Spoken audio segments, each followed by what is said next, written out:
Hello dear students, once again welcome in the online class of subject Applied Chemistry, second semester Civil Mechanical branch. I am Professor Swati Ingre from Department of Chemistry NIT Polytechnic Nagpur. हमने start किया है unit number 1 जिसका नाम है metals, alloys, cement, lime and refractory material. आज के इस video में हम स्टडी करने वाले हैं types of alloy. Course outcome: select the relevant metallurgical processes related to the industrial applications. Learning outcome: students will be able to understand the types of alloy. आज का इस वीडियो देखने के बाद आप लोगों को अलॉय के डिफरेंट टाइप्स, उसके कंपोजिशन और उसके एप्लीकेशंस के बारे में जानकारी मिलेगी। आज का हमारा वीडियो स्टार्ट करने से पहले हम हमारे प्रीवियस टॉपिक का एक क्विक रिवीजन कर लेते हैं।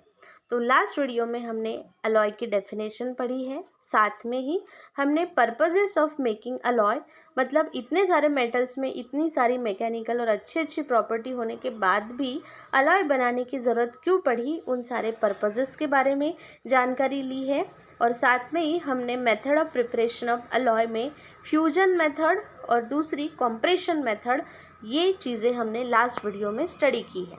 तो बच्चों, हम आज का वीडियो स्टार्ट करते हैं जिसमें हम अलॉय के टाइप्स के बारे में जानकारी लेने वाले हैं। वैसे लास्ट वीडियो में मैंने आपको इंट्रोडक्टरी पोर्शन बता दिया था कि alloy are broadly classified into two type. First is called as ferrous alloy and second is called as non ferrous alloy. तो अब हम उसको एग्जाम्पल्स के द्वारा समझते हैं। हाँ तो बच्चों, अलॉय के दो टाइप होते हैं, एक को कहा जाता है फेरस अलॉय और एक को कहा जाता है non ferrous alloy. This ferrous word is related to metal iron. तो जहाँ पे फेरस अलॉय लिखा हुआ है, तुरंत आप लोगों को समझ जाना है कि उसमें आयरन जो है वो one of the component present रहेगा उस अलॉय में। और नॉन फेरस अलॉय मतलब उसमें आयरन बिल्कुल भी प्रेजेंट नहीं रहेगा, तभी उसको कौन सा अलॉय कहा जाता है, नॉन फेरस अलॉय। अलॉय मतलब क्या, वो हम ऑलरेडी समझ चुके हैं कि होमोजीनियस मिक्सचर ऑफ टू और मोर element out of which one must be a metal. ठीक है, जिसमें मैंने आपको बताया था कि मेटल प्लस मेटल जो है वो अलॉय बना सकते हैं, मेटल प्लस नॉन मेटल उससे भी अलॉय बन सकता है। लेकिन अगर हम नॉन मेटल में नॉन मेटल मिलाएंगे तो अलॉय नहीं बनेगा। तो अलॉय बनने के लिए वन ऑफ द चीज़ जो होती है वो मेटल होना ज़रूरी है। तो पहले हम फेरस अलॉय के बारे में पढ़ लेते हैं, उसके एग्जाम्पल्स हम देखेंगे। Types of ferrous alloy. तो फेरस अलॉय में जो बेस्ट एग्जाम्पल है वो है स्टील। स्टील आप लोगों ने सुना होगा। स्टील की बहुत सारी चीज़ें हम हाउस होल्ड, हमारे डोमेस्टिक पर्पज़ के लिए भी यूज़ करते हैं। जैसे घर में बहुत सारे बर्तन जो होते हैं वो स्टील के बने हुए होते हैं। देन इंडस्ट्रीज़ में वगैरह भी स्टील मटेरियल बहुत ज़्यादा मात्रा में यूज़ किया जाता है। तो दिस स्टील जो है, it is nothing but the combination of iron and carbon. Iron metal में जब कार्बन नॉन मेटल को मिलाया जाता है तो जो प्रोडक्ट हमको मिलता है, that product is called as steel. लेकिन आप ध्यान से समझेंगे कि एक आयरन की चीज़ मतलब लोहे की चीज़ कैसे दिखती है और एक स्टील की चीज़ कैसे दिखती है, बिल्कुल उनका अपीयरेंस डिफरेंट होता है। आयरन को देखते ही हम पहचान सकते हैं कि हाँ ये आयरन से बना हुआ है, लोहे से बना हुआ है। और स्टील की चीज़ को भी हम देखकर पहचान सकते हैं कि ये स्टील से बना हुआ है। लेकिन दोनों के प्रॉपर्टी में बहुत ज़्यादा अंतर होता है। दोनों मजबूत तो होती है, लेकिन आयरन मटेरियल जो होता है वो थोड़ा भी हमने खुली हवा में छोड़ दिया या किसी लिक्विड के कांटेक्ट में आ गया तो उसका करोजन हो सकता है, लेकिन स्टील के मटेरियल का आसानी से करोजन नहीं होता। तो that is the advantage of making alloy. ये जो स्टील होता है, मैंने आपको सब पहले ही बता दिया है कि steel is nothing but the combination of iron and carbon. लेकिन ये आयरन और कार्बन का जो परसेंटेज है, कार्बन स्पेशली कार्बन का परसेंटेज, उसके आधार पर steel is classified into 3 type. Steel जो है उसके 3 टाइप होते हैं। पहले को कहा जाता है लो कार्बन स्टील, जो यहाँ पे दिया हुआ है लो कार्बन स्टील। देन नाम से ही पता चल रहा है कि इसमें कार्बन की मात्रा कम होगी। दूसरा जो है उसका नाम है मीडियम कार्बन स्टील, मतलब इसमें कार्बन की मात्रा मीडियम होगी।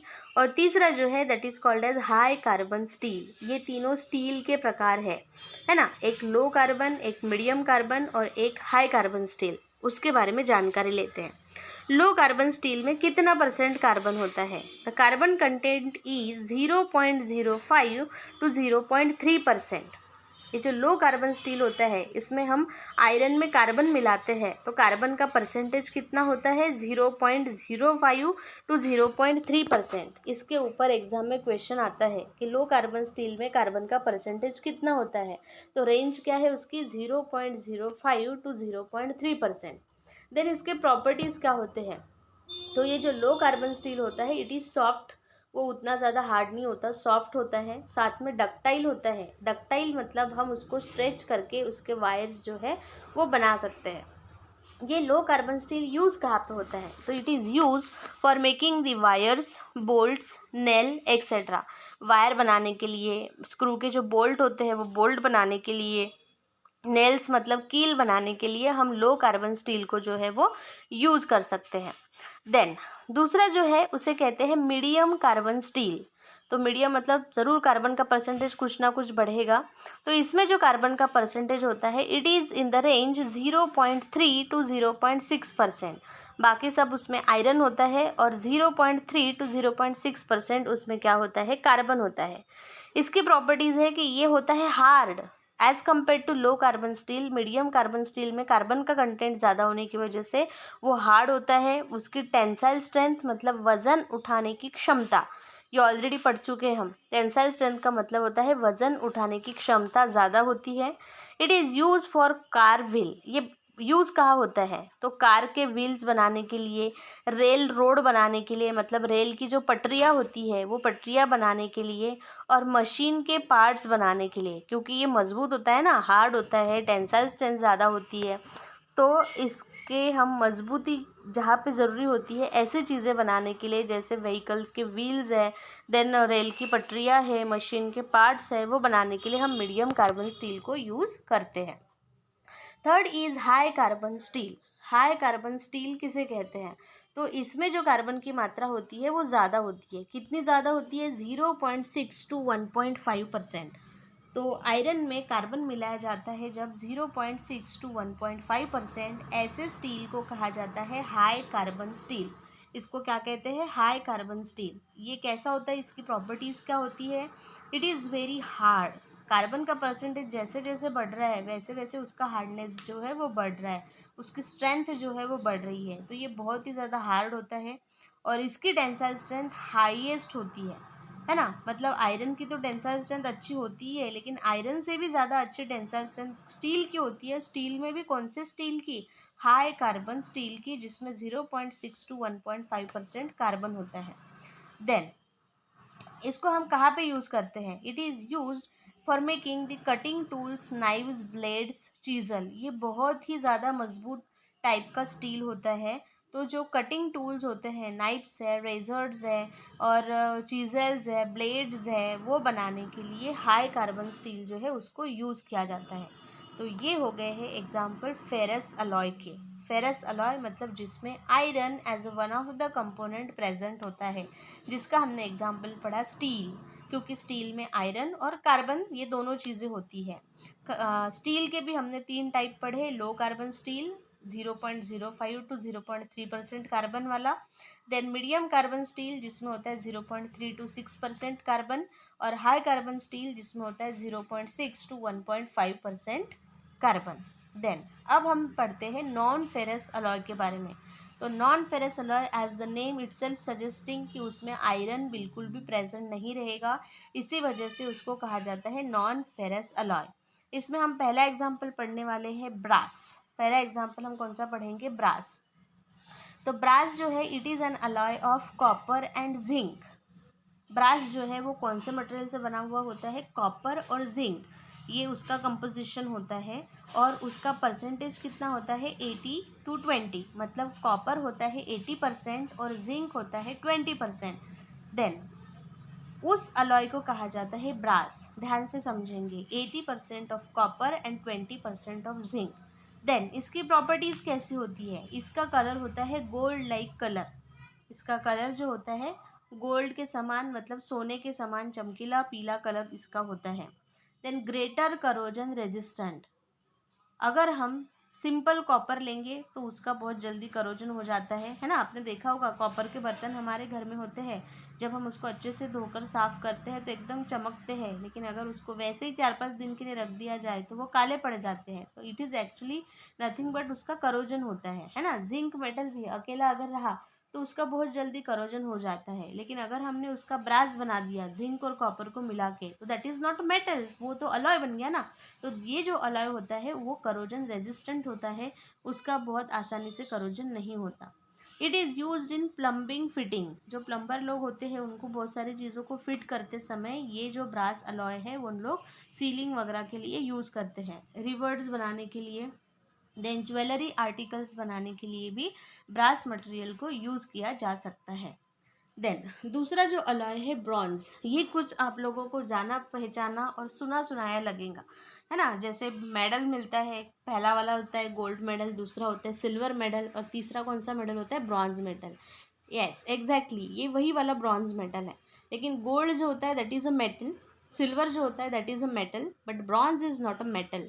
ब्रॉन्ज जो है इट इज़ एन अलॉय। तो कौन से मटेरियल से बना हुआ अलॉय है ये, तो it is an alloy of copper and tin. यहाँ पे सिंबल दिया हुआ है Cu+Sn। तो Sn इज़ नथिंग बट कौन सा मेटल, टिन। टिन नाम का मेटल होता है। कॉपर तो सबको पता ही है, और ये दूसरा मेटल जो है इसका नाम है टिन और इसका सिंबल होता है Sn। तो कॉपर का परसेंटेज है 88% कॉपर, 88% कॉपर, और 12% उसमें क्या प्रेजेंट होता है, टिन। देन इसकी प्रॉपर्टी क्या है, इट इज़ ईजीली कास्टेड। मतलब हम उसको मनचाहा शेप जो है वो आसानी से दे सकते हैं, कैसे भी हम उसको साँचे में डाल के उसको हम कास्टिंग कर सकते हैं। It is ductile. डक्टाइल मतलब हम उसको स्ट्रेच करके उसके वायर भी बना सकते हैं।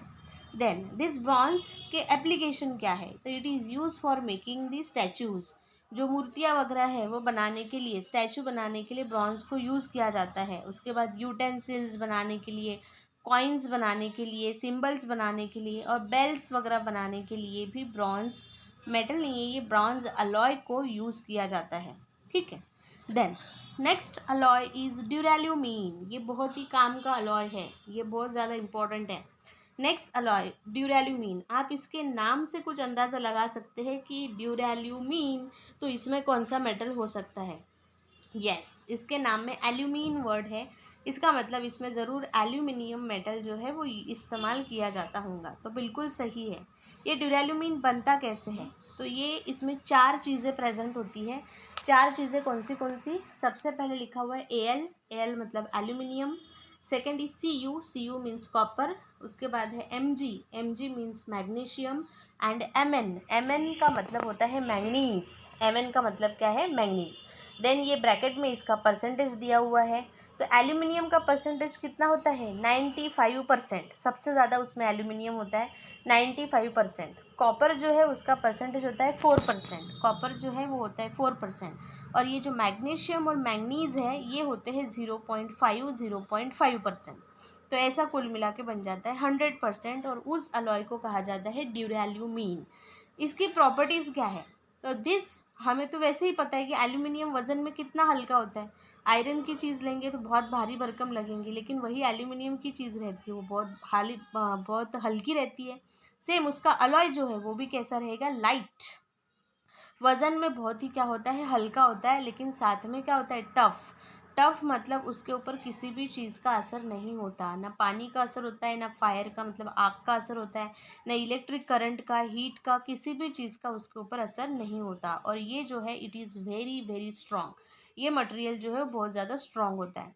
देन इसको कहाँ पे यूज़ करते हैं, it is use for making the automobiles, aeroplanes and vehicle body parts. तो ऑटोमोबाइल्स के बॉडी पार्ट्स बनाने के लिए, एरोप्लेन जो है, एरोप्लेन को आसमान में उड़ना पड़ता है और उड़ने वाली चीज़ का वज़न हमेशा हल्का होना चाहिए। अगर हमने एरोप्लेन के बॉडी पार्ट्स आयरन के बनाए, लोहे के बनाए, तो लोहा खुद ही तो इतना भारी भरकम होता है, वो आसानी से उड़ पाएगा क्या, ज़्यादा फ्यूल लगेगा, ज़्यादा एनर्जी लगेगी, है ना, और ख़तरा भी बहुत ज़्यादा रहेगा। तो जो एरोप्लेन होता है उसके बॉडी पार्ट्स जो होते हैं वो पूरे किस मटेरियल से बने हुए होते हैं, duralumin, because it is tough, strong, but at the same time it is light in weight. Tough होता है, स्ट्रॉन्ग होता है, लेकिन साथ में उसका वजन क्या होता है, हल्का होता है। तो ये हो गया duralumin. Then next example, of non-ferrous alloy is Tinman solder. Tinman solder, ठीक है. टिनमन सोल्डर जो है it is an alloy of SN and PB. SN अभी मैंने बताया था आपको, SN is the symbol of tin metal. कौन से मेटल का सिंबल है? टिन. तभी तो इसके नाम में टिनमन आया है ना. और दूसरा इसमें प्रेजेंट होता है लीड. पीबी मतलब होता है लीड. तो एसएन होता है 66% और पीबी मतलब लीड होता है 34%. तो इनके कॉम्बिनेशन से जो अलॉय बनता है that is called as tinman solder. इसकी प्रॉपर्टी क्या होती है? तो इसका मेल्टिंग पॉइंट कम होता है, low melting point, and it is use as a solder to join the metals. इसको एज अ सोल्डर यूज़ किया जाता है मेटल्स को जॉइन करने के लिए. मैंने जब आपको मेटल्स के मैकेनिकल प्रॉपर्टीज़ बताई थी तो उसमें हमने 3 डेफिनेशन देखे थे, एक वेल्डिंग, एक सोल्डरिंग और एक ब्रेजिंग. मैं आपको याद दिला रही हूँ. वेल्डिंग में क्या करते हैं? हम ब्रोकन मेटल को जोड़ते हैं एक दूसरे के साथ, लेकिन with the help of heat. सिर्फ हमको उनके एंड को हीट करना है, वो मेल्ट हो जाएंगे और उनको हम जोड़ देंगे. तो that is called as welding. जब हम सोल्डरिंग करते हैं तो सोल्डरिंग करते समय हमें 2 ब्रोकन मेटल को आपस में जोड़ना है, लेकिन किसकी मदद से? With the help of non ferrous alloy. याद करो, तब मैंने आपको बताया था कि ये चीज़ मैं आपको अलग से समझाने वाली हूँ. तो नॉन फेरस अलॉय होना चाहिए. तो tinman solder is a non ferrous alloy क्योंकि उसमें आयरन नहीं होता, और जिसका मेल्टिंग पॉइंट 400 से क्या होना चाहिए? कम होना चाहिए, 400 डिग्री से कम होना चाहिए. तो ये जो टिनमन सोल्डर होता है उसका मेल्टिंग पॉइंट बहुत ही कम होता है, तो इसको हम सोल्डरिंग में यूज़ करते हैं. तो सोल्डरिंग गन जब आती है तो उसके साथ एक वायर भी आती है ना. जो उन लोगों ने कभी सोल्डरिंग किया होगा या अभी आप इलेक्ट्रिकल ब्रांच में हैं तो आगे आने वाली सेमेस्टर्स में आपको ये सोल्डरिंग वगैरह करने का, प्रैक्टिकल करने का मौका जो है वो ज़रूर मिलेगा. तो आपको पता होगा कि वहाँ पे जब भी हम सोल्डरिंग का इंस्ट्रूमेंट यूज़ करते हैं तो वहाँ पे उसके साथ एक वायर भी आपको मिलती है. तो that wire is made up of tinman solder, जिसमें प्रेजेंट होता है tin plus PB, SN plus PB. 66% tin और 34% उसमें होता है lead. Then the last example of non-ferrous alloy is woods metal. It is again very very important. इसके नाम में wood है लेकिन ये लकड़ी नहीं है ना, ये alloy है. इसके नाम में metal भी है लेकिन ये metal नहीं है, ये alloy है. तो ये कौन से चीज़ों से बनता है? It is the combination of 4 elements. 4 element के कॉम्बिनेशन से बनता है. Bi मतलब बिस्मथ, Pb मतलब लीड, उसके बाद एसएन मतलब टिन, एंड सीडी मतलब कैडमियम. ध्यान से समझेंगे, बिस्मथ, लीड, टिन और कैडमियम. और उसका परसेंटेज कुछ इस तरह से होता है. बिस्मथ होता है 50%. 50% मतलब आधा तो पूरा बिस्मथ ही हो गया. देन लीड जो होता है इट इज़ 25%. पाव पोर्शन जो है वो लीड ने ले लिया, और बचा हुआ जो हिस्सा है वो 12.5 कौन होता है? एसएन मतलब टिन एंड सीडी मतलब कैडमियम. ठीक है. देन ये जो वुड्स मेटल है इसकी प्रॉपर्टी क्या है? तो इसका मेल्टिंग पॉइंट सबसे कम होता है. कोई भी मेटल का मेल्टिंग पॉइंट इतना कम नहीं होता. ये जो वुड्स मेटल है ये ऐसा अलॉय होता है जिसका मेल्टिंग पॉइंट सिर्फ 71 डिग्री सेंटीग्रेड होता है, 71 डिग्री सेंटीग्रेड. और इसको हम कहाँ पे यूज़ करते हैं? तो it is used in fuse wire. इसको फ्यूज़ का जो वायर होता है वो बनाने के लिए.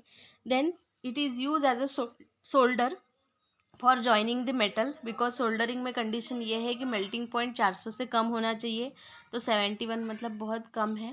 And it is also use for making the safety plug. Safety plug बनाने के लिए भी इसको यूज़ किया जाता है. साथ में जो फायर अलार्म, ये चीज़ मैं एडिशनली आप लोगों को बताना चाहती हूँ कि जो फायर अलार्म्स होते हैं, मतलब आग वगैरह लगती है तो जो अलार्म बजते हैं ना, वो अलार्म बनाने के लिए भी वुड्स मेटल को यूज़ किया जाता है. और साथ में जो डेंटल कास्टिंग होती है, दांत की जो सांचे बनाए जाते हैं क्लिप वगैरह लगाने के लिए, डेंटिस्ट लोग जो है वो दांतों का माप लेते हैं ना, तो वो सांचे वगैरह बनाने के लिए भी वो वुड्स मेटल जो है उसको यूज़ किया जाता है. तो आज के इस वीडियो में हमने फेरस अलॉय के एग्जाम्पल पढ़े और नॉन फेरस अलॉय के भी हमने एग्जाम्पल जो है वो पढ़े हैं. हाँ तो बच्चों, अब हम देखते हैं समरी कि आज के इस वीडियो में आपने क्या सीखा.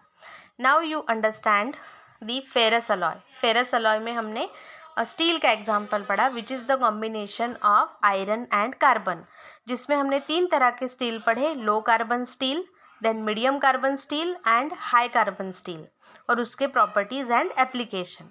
फिर हमने पढ़ा नॉन फेरस अलॉय, जिसमें आयरन नहीं होता as one of the component. इसके हमने 5 एग्जाम्पल पढ़े। पहला जो है वो है ब्रास, दूसरा एग्जाम्पल हमने पढ़ा bronze, then duralumin, tinman solder and Wood's metal. इनके हमने देखे composition, properties and uses.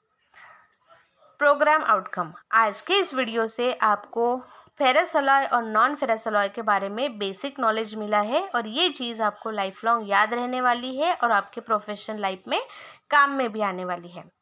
Assignment, जो हमने सीखा वही हमारा असाइनमेंट है। आपको फेरस अलॉय में low carbon steel, medium carbon steel, high carbon steel का कंपोजिशन, प्रॉपर्टीज़ और एप्लीकेशन लिखना है और नॉन फेरस अलॉय में भी brass, bronze, duralumin, tinman solder, Wood's metal, इनका कंपोजिशन, प्रॉपर्टीज़ एंड इसके यूजेस जो है वो लिखना है। हमारा जो नेक्स्ट टॉपिक हमारा रहेगा cement. It is again a very important topic.